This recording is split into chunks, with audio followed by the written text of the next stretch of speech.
আমরা তো শিয়ালের সাথে কিছুতেই পেরে উঠছি না। ও ঢের লেখাপড়া জানে, তাতেই খালি আমাদেরকে ফাঁকি দেয়। আমি মূর্খ লোক, তাই তাকে আটতে পারি না। সারা জীবনই ঠকে গেলাম। কিন্তু আমি চাই না তোদের জীবনটাও এমন হোক। তাই আমি অনেক চিন্তা ভাবনা করে ঠিক করেছি তোদের 7 জনকে শিয়াল পণ্ডিতের পাঠশালায় পড়ালেখা করতে দিয়ে আসবো। সেখানে তোরা খুব ভালো করে লেখাপড়া শিখবি, চালাক চতুর হবি, ভালো মন্দ বুঝতে শিখবি। এটাই তোদের জন্য ভালো হবে। চল কাল সকালে তোদের 7 জনকে শিয়াল পণ্ডিতের পাঠশালায় দিয়ে আসি।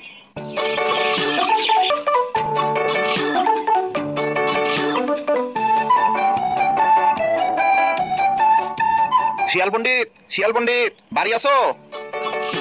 কে এলো এত সকালে? যাই গিয়ে দেখে আসি। কি ভাই, কি মনে করে? ভাই, এই আমার ছেলে 7টাকে তোমার কাছে এনেছি।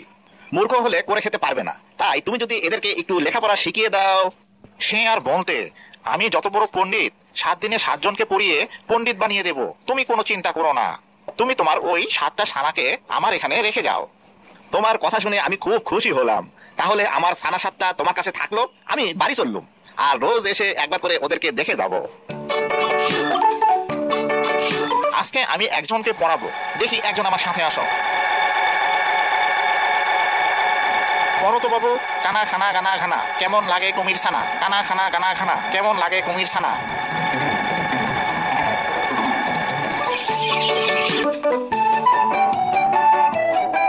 শিয়াল পণ্ডিত, শিয়াল পণ্ডিত, বাড়ি আসো। আমার ছানাগুলো কেমন লেখাপড়া করছে?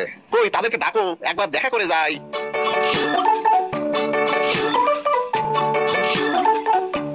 এই 1,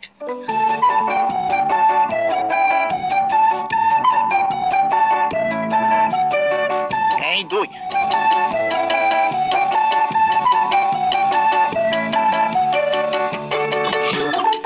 এই 3,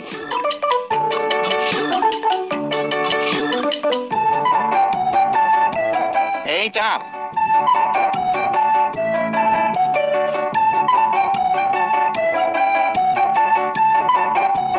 এই 5,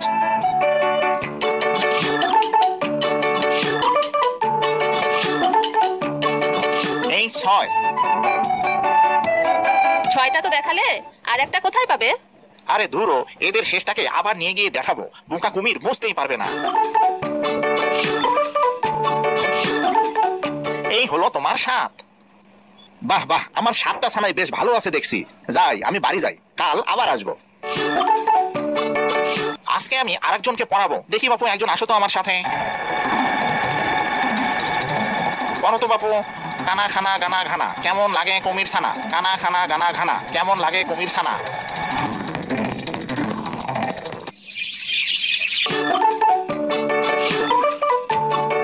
শিয়াল পণ্ডিত, শিয়াল পণ্ডিত, বাড়ি আসো। আমার ছানাগুলো কেমন লেখাপড়া করছে? কই তাদেরকে ডাকো, একবার দেখা করে যাই। এই 1,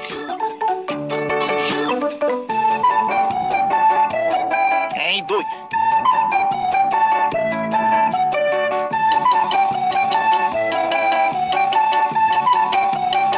এই 3,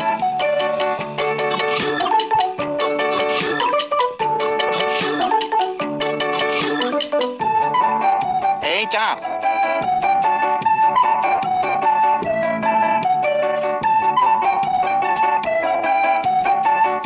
এই 5। 5টা তো দেখালে, আর 2টা কোথায় পাবো? আরে ধুরো, এদের শেষটাকে আর 2বার নিয়ে গিয়ে দেখাবো। বোকা কুমির বুঝতেই পারবে না। এই 6, আর এই হলো তোমার 7। বাহ বাহ, আমার 7টা ছানাই বেশ ভালো আছে দেখছি। যাই, আমি বাড়ি যাই, কাল আবার আসবো।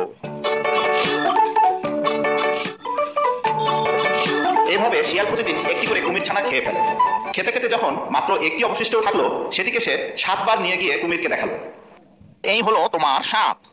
বাহ বাহ, আমার 7টা ছানাই বেশ ভালো আছে দেখছি। যাই, আমি বাড়ি যাই, কাল আবার আসবো। আজকে আমি তোমাকে পড়াবো। পড়ো তো বাপু। কানা খানা গানা খানা, কেমন লাগে কুমির ছানা? কানা খানা গানা খানা, কেমন লাগে কুমির ছানা? রোজ তুমি একটি করে ছানা খাও, আর কুমির এলে তাকে ফাঁকি দিয়ে ভোলাও। কিন্তু আজ তো সব ছানা শেষ। এখন উপায়? কুমির এলে দেখাবে কি? ছানা না দেখতে পেলে তো অমনি আমাদের ধরে খাবে। আমাদের পেলে তো ধরে খাবে। নদীর ওপারের বনটা খুব সুন্দর, চলো আমরা ওইখানেই যাই, তাহলে কুমির আর আমাদের খুঁজে বের করতে পারবে না।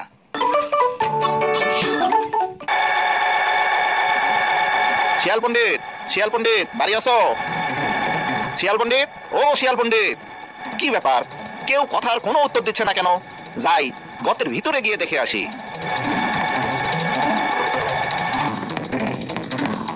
শিয়ালও নাই, শিয়ালিনীও নাই, কই গেল সব? এ কি, আমার 7টা ছানা? দেখি বদমাইশটা বাহিরে আছে নাকি।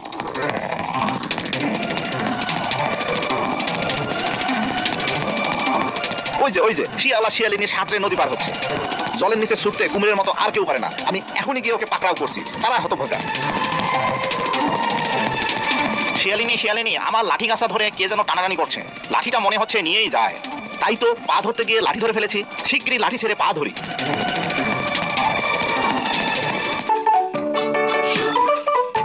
শিয়ালকে কোথায় না খুঁজে বেড়াচ্ছি, কিন্তু সে বড্ড চালাক, তাই তাকে ধরতেই পাচ্ছি না। যাক, অবশেষে ওই হতচ্ছাড়াদের পাওয়া গেল, কিন্তু আমাকে দেখলেই তো ওরা দৌড়ে পালাবে। আমাকে বরং নতুন একটা ফোন দিয়ে আনতে হবে। কাল আমি ওখানে গিয়ে হাত পা ছড়িয়ে মরার মতো পড়ে থাকবো। তখন মরে গেছি ভেবে ওরা আমাকে খেতে আসবে, আর কাছে আসলেই ও ব্যাটাকে ধরে ফেলবো। মরে গেছে, চল খাই গে। দেখি একটু টেস্ট করে। না, এটা দেখছি বড্ড বেশি মরে গেছে।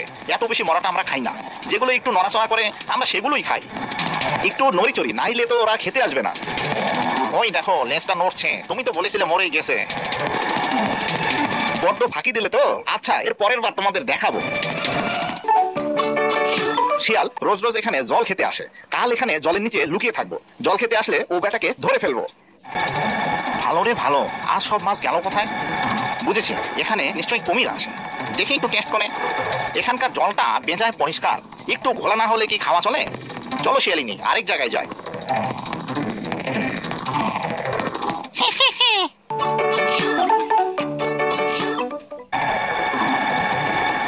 আগের বার পানির নিচে ছিলাম তো টের পেয়ে গিয়েছিল। কাল কাদার নিচে থাকবো, দেখি সে কিভাবে টের পায়।